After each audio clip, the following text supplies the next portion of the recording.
Any problems might be making it just have to deal with the technical. Okay, there we go. Echo. Awesome, thank you. So we'll jump back in. There was a slight technical difficulty there.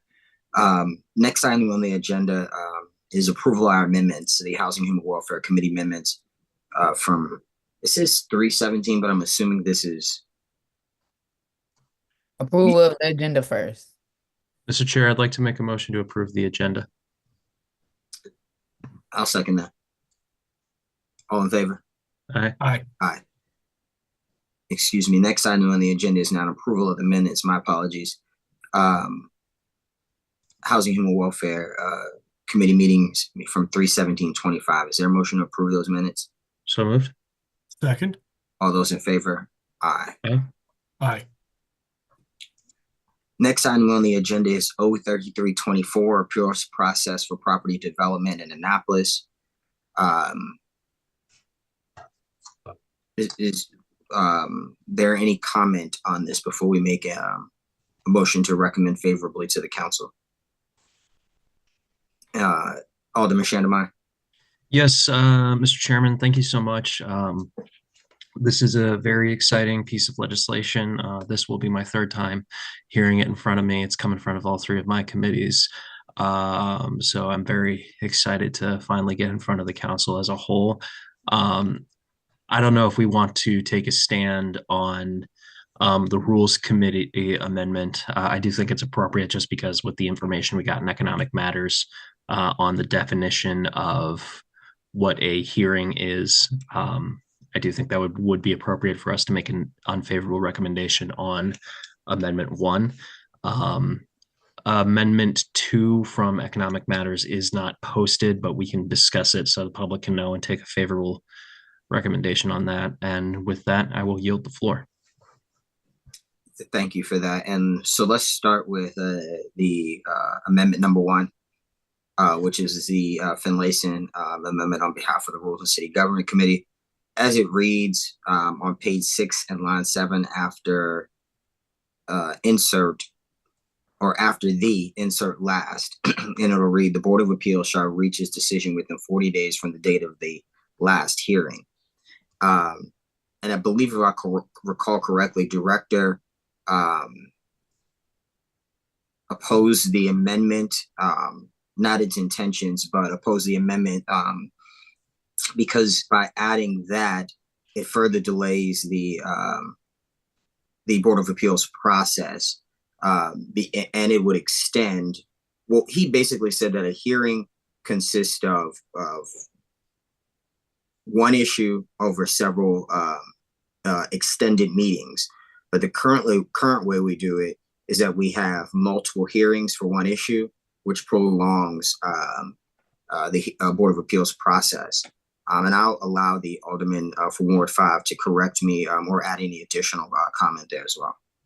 Thank you, Mr. Chairman. You do have it correct. A hearing can last multiple days, but as long as it is on the same issue, it is still considered the same hearing. And the director did not want the phrase last hearing because it implied that it is acceptable to have multiple hearings on the same issue.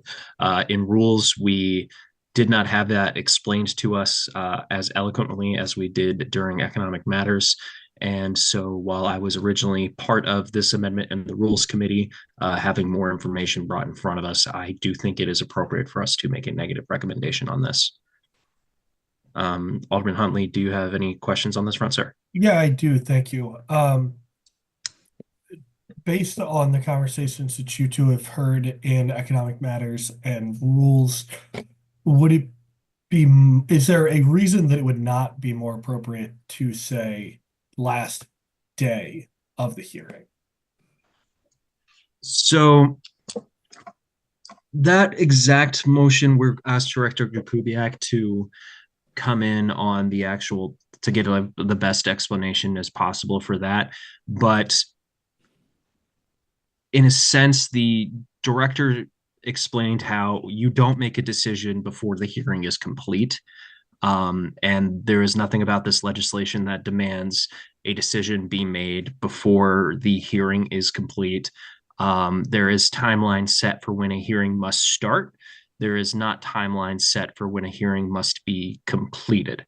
So they are going to take their time, take their due process with the hearing, usually in these appeals hearings, because they are not starting from scratch doing new discovery, doing new explanation of the facts. It's just, here's what happened, here's this, here's any new potential information for why we think this is an error. But it's not the long drawn out process like the initial application. So these don't take multiple days usually, but just in case they do, they are still considered the same one hearing point. But by putting the phrase last in, he thought it implied that it is acceptable to do the multiple hearings point. Right. I get why we don't want the amendment as written. What I'm unclear on is in a situation where there is a singular hearing that spans over multiple days, does the 40-day start at the beginning of that hearing or at the end of that hearing, the first day or the last day? You can ask the law to clarify, but my understanding is the 40-day is the when the things need to start, not when things need to end and they have to make a decision.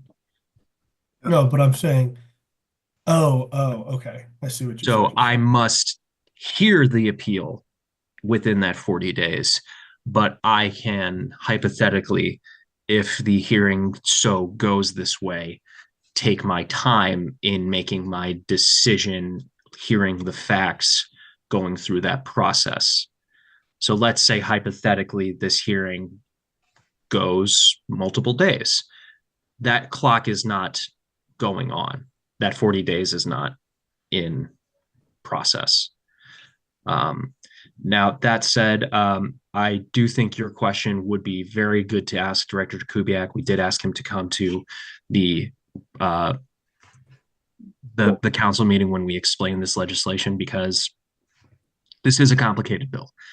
Good questions like that will come up, and I can only explain so much of it. The Director Kubiak did draft a lot, had a good hand in a lot of this piece of legislation. So, okay, well, I won't hold us up all night on this, Mr. Chair, but I think at some point it would be good for the law office to take a look at this and just make sure it's totally clear. Because right now, to me, it seems like it's not totally clear as written. I think Alderman Finlayson's amendment was a good step towards clarifying in theory, but I understand how it's not quite right. But I think we need the Office of Law to make a recommendation. Well, let me give the floor to the city attorney, Mr. Laus. Sorry, Mr. Laus, forgot you were here. Okay, well, pleasure to be here. We wrote 95% of this bill. It's legally sufficient when it came out of our office. Everything that Alderman Shandemeyer said is correct, and any other language on the timing would be redundant and not effective. The main mission and the purpose of the legislation as written is to provide clarity, and we think it's legally sufficient and clear. The hearing goes into recess at a certain point. The hearing does not end. When the hearing ends, the chair adjourns the hearing as opposed to a recess. At the adjournment, that is when the clock starts to tick. And at the adjournment. Cool. Great. That's what I needed to know. Thank you. And we cleared that with the boards and commissions that are implicated in this legislation. And so everybody kind of has a common understanding about that, as well as we added definitions in the code as well as appropriate. So it pretty much is explanatory from that perspective as well. But we think it's legally sufficient as stated. Any changes, in my view, at this point, slows the process down, as Alderman Shandemeyer indicated, because it leads to confusion. But it's clear that a hearing continues as long as the chair doesn't say adjourned. It's the same hearing. And Alderman Huntley, did you want to ask anything in response to that, or? Nope, I have no further questions. Okay, and then I'll just point on the thing that I was, and we discussed this a bit, and we'll discuss it in the full council as opposed to here. On page 4, review procedures in bullet B says the Board of Appeals shall select a reasonable time and place for the appeal hearing no later than 45 days from the date of the appeal filing. And so one of the things that concerned me, Alderman Savage wanted to actually extend it, I think, to 90 days. There was potential discussion on Alderman Savage brought up a looser definition. I had pitched the idea if we wanted to extend it, maybe going to 60, but Economic Matters decided to not go in any direction at all. Yeah, and I but all of that was purely hypothetical. No recommendation was made. I personally like the timeline that we have set, but well, let me just quickly, if we could just take my friendly amendment on my behalf and on behalf of the Housing and Human Welfare Committee, as I suggest in Economic Matters, for 30 days. And the reason I say that is for the reasons I laid out in Economic Matters. I worry for like smaller homeowners or individuals going through the appeals process that can't afford a lengthy appeals process. And so if the chair takes the full 45 days to set a date, well, it could potentially not go to the full 45 days because the next meeting is likely not 45 days away. But if in circumstance 45 days is taken until the next date and you have 40 days until a decision is rendered potentially, including the hearing in between all of that, I just think it could be burdensome to smaller homeowners or business owners or whomever is applying to the Board of Appeals. Is that something the committee would be interested in voting in favor of? I'll second it to bring on debate. So I think 45 strikes a good balance. One of the complaints that the Board of Appeals did bring forward is they were a little concerned that 45 put them under the gun. I think 30 accelerates that concern. The entire reason I ever gave 60 was me trying to placate others who thought 45 was too short, with still a set day. I always thought 45 was a very good timeline and striking the balance between hurry up and get something on the clock while giving the appeals board a little bit of time and flexibility themselves. I understand wanting to hustle it up, but we still need to take into consideration the timing of a volunteer commission. So Okay. that's my thoughts on it. Alderman Mr. Huntley, Chair. I see your hand. Thank you. I totally sympathize with what you said. I think time is money, and having to wait longer on these things really does mean that people are losing, that our residents are not being able to invest as much in the city, and that really troubles me. The distinction that comes to my mind between 30 days and 45 days is that if 30 days, well, or maybe I should say 31 days, means you might not be able to do it in the same month, right? If this group meets on the second Tuesday of the month, and between August and September, we set a deadline of 30 days, then if they meet on the second Tuesday, then they might go over 30 days. So 45 to me seems like it lets them meet once in 1 month, meet once in the next month, and still meet the requirement while doing it at the same time. But yeah, I sure do appreciate the point you're making. And I respect that. That's something that I did not take into consideration. Any further comments on this? Because it was seconded, so we got to vote it down. Okay, let's take a vote. All of those in favor? Aye. All those opposed? No. Yeah. Okay. Let's move on quickly to the Housing Human Welfare. I'm sorry, the Economic Matters Committee Amendment, which would be Amendment 2. Yes. Which would be on page 4.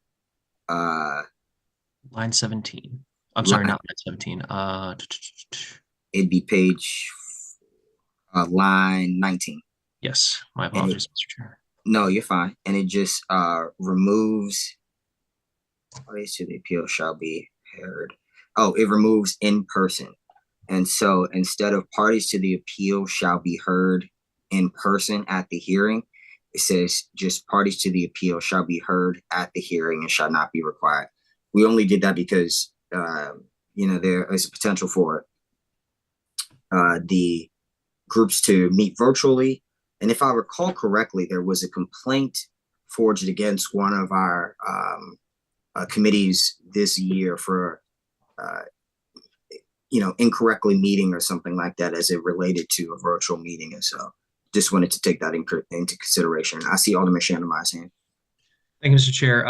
I don't remember the complaint against one of our commissions meeting virtually, although I'm sure that has happened. I will add that our director did sign off on this amendment because he appreciated the flexibility and the simplicity of just removing a little bit of language, adding to by just removing these two words, we were able to add that and still make this legislation what it is. Adding more language would just complicate it.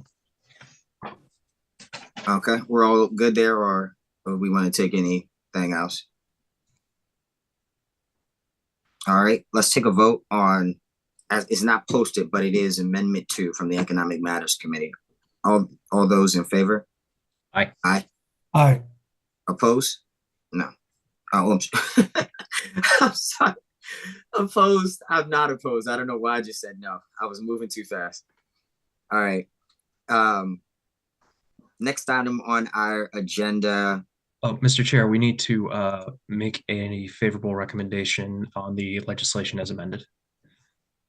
You're right. Let's make a favorable recommendation on O3324 appeals process for property development in Annapolis as amended to the full council. So moved. All those in favor? Second. Or second. All those in favor? Aye. Aye. Aye. Opposed? None. It's what I meant to say earlier. Mr. Lyles, did you want to say something? I'm sorry. No, sir. I'm good. Okay. All right. Next item on the agenda is ID 9325 lease behavior modification version program discussion. So I just want to wrap this up today so that and I invited Miss Maddox Evans from HACA over, and Miss Buckland, if you are ready to speak on this, that would be great as well. I'm not sure if she's here yet. Yep, I'm here. Okay, perfect. So in last year's budget, I believe we passed $50,000 to assist properties. In particular, there was concerns in Ward 3 and 6 as it related to residence challenges, going through lease procedure, understanding their lease, negotiating with landlords, recertification, just some other things. And so there was programming created to assist the residents through this process, and it was successful. The group came to us and asked for funding. Fast forward now, almost a year later, we haven't dispersed it, but I'm actually happy we didn't, because that has allowed for some things to progress. And I think that's where I bring it, where I'm pleased to bring in Ms. Maddox Evans, so that potentially we could award HACA with some of this funding. And then the remaining balance, I'd like to reward to the nonprofit organization that came to us to do the work in Ward 3. So Ms. Maddox Evans, if you wouldn't mind talking about, and I'm looking through my notes here now,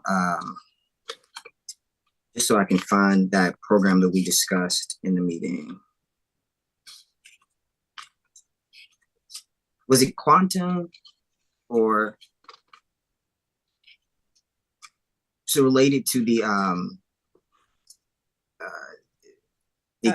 contractual assistance that you all were receiving? Yeah. Quadell, I'm sorry. Would you like me to expound on the different services that we are utilizing or we intend to utilize? Absolutely. And just for everybody's, for the background, HACA meets weekly with the city on Wednesdays, and I've been fortunate enough to attend a few of those. And at this past Wednesday's meeting, they were discussing some of the initiatives that they were going through, and also I'd like want you to highlight, some of the work and the progress that you all have made with the $500,000 that we get granted to you all last year. But through that conversation, I found out about this program that would be a perfect match for this funding. And so I'll turn the floor over to you. Great. Well, thank you for inviting me to attend your meeting, Alderman Gay, and thank you, fellow commissioners. And I am glad to be able to report to you some of the progress that we have made in recent months. Since we spoke last, you all are well aware of what our challenges were and graciously agreed to help support an effort for us to receive $500,000 in funding to assist us with our capital repair needs and some maintenance concerns at our sites. Since then, we have drawn down $166,000 to go towards maintenance repairs, maintenance staffing related to our sites. We are in the process of drawing down more funds, and we will be forwarding another request in the beginning of May. So we are making good progress. Since I spoke to you last, we have now achieved compliance in our public housing program with regards to our Public Housing Information Center scores, PIC scores, which were above 95%, which is our goal, which is a combination of many things with regards to recertifications, vacancies, the properties overall. We've been able to clear many units for vacancies. So we're now in the process of trying to fill 50 units for occupancy, which is great. We have many more units to go as far as to clear for vacancy and to achieve licensing for, but that's all in progress, and we're positive about the progress we've made and the communications with your planning and zoning staff with regards to coordinating our inspection and licensing process. We are thankful that also the city is assisting on the resident piece as far as compliance is concerned by helping residents by informing them or sending them letters if there are matters that they need to correct. We're at about 84% occupancy rate. Our goal is to get to 95, and we believe surely in the next few months, we will be on our way towards that. In order to assist our efforts, we are hiring a number of different firms and agencies to assist us in various efforts. We have hired Allegiance Management to assist us with property management, and we will be using in part city and county funding to assist us with that project. We have hired Quadell Services to assist us with recertifications, an annual requirement of public housing residents, as well as the management of our wait lists, which is a very detailed process to assist our staffs in preparing applicants to be ready for occupancy. We have hired a maintenance operations supervisor. I spoke with someone that I'm contemplating to hire as a construction manager today, actually, to be able to further assist us with ensuring our units are safe, decent status and are able for vacancies. We are in the process of also hiring other organizations and groups such as the People Builders Consulting Group to help us with a diversion program for our residents. We also have a family self-sufficiency and homeownership program for our residents. The latter few programs I mentioned because one of the pieces that we have found in some of the challenges that we face, that it's not just repairing the units that's important, it's also ensuring that residents are prepared for for the tenancy experience. And what I mean is this, that they fully understand their lease, they fully understand program requirements, they fully understand their obligations with regards to city code compliance, health and safety. So the piece that relates to the tenant role, for example, we can fix smoke detectors all day long, but if tenants don't understand that dismantling smoke detectors is a health and safety issue, as well as a lease violation, the problem will continue. So I just use that one illustration, but there are many other things that are contributing to violations of the lease, housekeeping issues, other issues related to condition of the unit, for example, which requires some ongoing counseling and training with our residents. And so that is the piece that I think is the final piece with regards to having a robust landlord-tenant relationship, one in which we have the resources to be able to make the physical repairs of the unit. We have resources to be able to staff the operations of the authority. And we now also will have resources to assist our tenants with the programming that's needed to be able to help them be compliant. And I think with all of those things, we'll be able to make a great deal of progress. As we are fixing units, we want to keep them in good repair and upkeep as we get to the point where we're able to fully redevelop all of our sites. And so that's part of what we talked about on the call with the planning and zoning team. Last week, we have those types of conversations to some extent almost every week because of the social issues that come up as we deal with the physical condition of the units. But as you know, resources are limited and resources when we receive are restricted. So the funding that we receive for capital repairs, we cannot use for, programming and services, for example, and, vice versa. And so our goal is just to diversify these resources so we can do our best job in meeting the needs of our families and residents. Thank you so much, Ms. Maddox Evans, for going over that in depth. Any questions from the council at all in relations to either the grant or in relations to the request to move the FY25 amendment, which was originally positioned, but we didn't add any nonprofit title to it, which is intended to go to a nonprofit to include Quad-L services so that Hackett can move forward with the lease recertification and any other challenges that they face and the wait list. I think that's particularly important. I see Alderman Shandemeier's hand. Thank you, Mr. Chairman. So we're just taking the unspent money from the original program we put an amendment for last year and just putting into this new thing.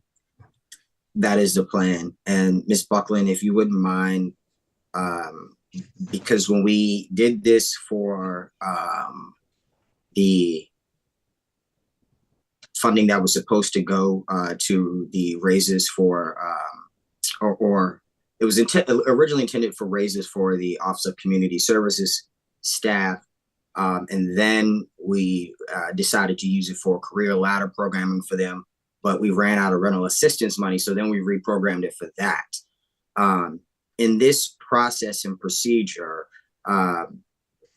would we go through your office or would we go through law to have the amendment be fixed in the language be corrected so that we can move forward with dispersing funds?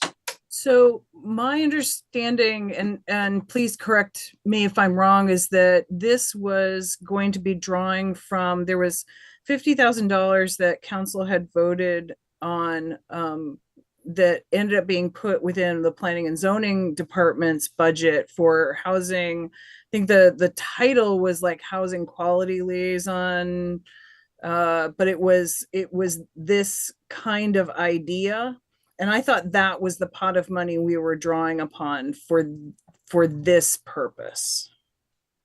That's why I wanted to have the somebody Yeah. from finance. And I did verify with finance that money was that amendment, passed. It was loaded into that budget, so that those funds should be available for this purpose. Okay, and if that's the way we worded it, that's fine. For some reason, when I put this in, I kept looking back at lease behavior modification for the amendment. But if it was set aside for a different, I don't think that was the title, but I think that was the idea, was to give sort of all parties concerned an opportunity to end up in a better situation with respect to housing, whether that was helping to support tenants in understanding what their role was and what their rights were, or in providing support on the landlord side, having some flexibility to sort of tackle that general question of how do we help people end up in a better situation with respect to their housing. I appreciate that, and maybe we tackle that in a coming budget. In the coming budget. Yeah, but that funding is there. So like I said, that's set aside for that purpose. So that's something we can and so what I'd like is for us to move $30,000 to go to for HACA, and we obviously earmark it for Quado services, so that we can track and be sure that the tenants are receiving the service, and then the $20,000 would go to a nonprofit organization to assist there for the same exact reasons as we've had Admiral Oaks before our committee at least 3 or 4 times. And I think the important thing to add to the language for the Admiral Oaks is that there should be some sort of bilingual facilitation there, because that property needs that, and the tenants need that, need to be able to communicate effectively with their property management. So, right, if that's fine with my colleagues on this committee, I'd like to move forward that way. The reason that I bring into the committee is because we deal with obviously housing, human welfare, and this is something that I just think you all should weigh in on. I guess my only question, Mr. Chair, is how do we know that this one's going to get spent this time? We've had some really fantastic, we did a really fantastic amendment and it didn't get off the ground. So how do we know that this one is? That might be a question for Ms. Buckland. Like, do we have more infrastructure in place so that when we approve this will go forward? So I think there are a couple of things that we have now that we didn't have earlier, and really around kind of the specifics. I think when that, and again, my memory could be faulty, but I don't remember a specific partnership with HACA being part of that discussion when the amendment initially passed. Obviously, there, at any rate, particularly given HACA's status as a quasi-governmental, I guess, Melissa, is that a fair characterization? The procurement rules specifically allow for us to enter into agreements with an organization like HACA without having to go through you know, a solicitation process and things like that, the same way we would with a governmental organization. So some of that kind of stuff we can definitely work on. And that kind of more specific vision, I did have a chance to see some of the materials that Alderman Gay was referring to from this particular nonprofit. There was a fairly specific program it's sort of not just it's not a random proposal, you know, it's a fairly focused proposal, which again was not something that we had in front of us earlier. So I think both of those things are very helpful in terms of execution. Okay. And Alderman, rest assured, I will be bothering Ms. Buckland to check on if finance has been able to get the checks and stuff out. And so just more because the deadline is approaching for us to spend old money. And so Alderman Huntley, did you have anything? I think not. No. No. All right. So we don't need to take a vote on this because this is, you know, all relies on staff, and obviously we appreciate that. Appreciate you, Ms. Maddox Evans. Nevertheless, she persisted in everything, and I'm proud because I knew that if we got that money to you all, and the work that Chris Jakubiak and the vision that he has in working and partnering with HACA and all of that stuff, I'm happy everything is working out. And so, and grateful to the law office as well, and my colleagues on the council who obviously had supported the work on that amendment and getting everything together. So, all right, we're all set there. Ms. Maddox Evans. Oh, no, well, we thank you very much for your continued advocacy, and we thank all of you for continuing to put the needs of our families first. And we're glad to be able to utilize these resources and for your consideration. Awesome. Thank you very much. Thank you. So that'll close out discussion on is this ID 9325. We will check back on that in our next meeting. The next meeting of the Housing and Human Welfare Committee will be May the 19th, barring any major changes. Anything for the good of the order? We're all set. Rest in peace to Pope Francis. Terrible day. And so, you know, just everybody stay prayed up and make a motion to adjourn. So moved. All those in favor? Aye. Aye.